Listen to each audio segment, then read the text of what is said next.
My previous video, I was talking about being prepared for an active shooter in a building.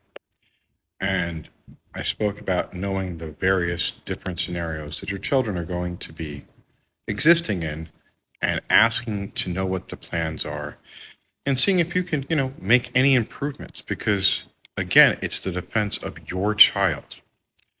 Please be attentive. I'm not doing this in a blasé manner. Now, the Senate of the state of Florida has also spoken about arming teachers.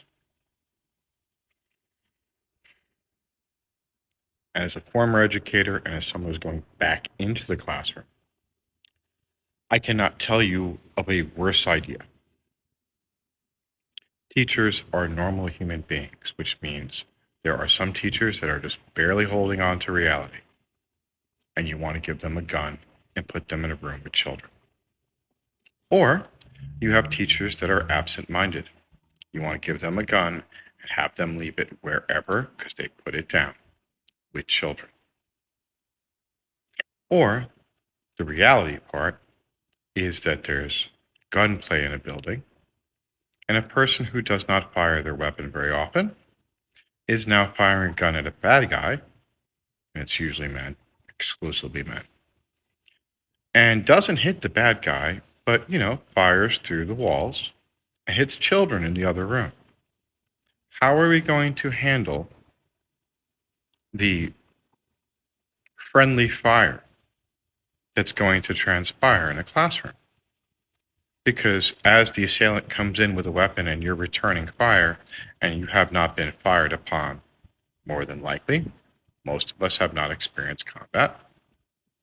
So adrenaline rushing, are you going to be on target? Most people don't realize how many rounds they fired. Where are those rounds going? They're going through particle board, and they're going through particle board, and they're probably going into children or other teachers. Is the lawsuit for the dead children going to be against the teacher trying to defend the children? How's that going to be handled? Is there going to be, there's no lawsuits against those people? Because then you could have teachers to shoot up the class and say there was someone with a gun. So how are you going to regulate this so that we don't have additional death for children? Because if I have a gun and there's an intruder and I've shot him, should I, execute him mafiosa style, put one in the chest and two in the head just in front of the children, just to, give them a good bit of trauma? What do you think?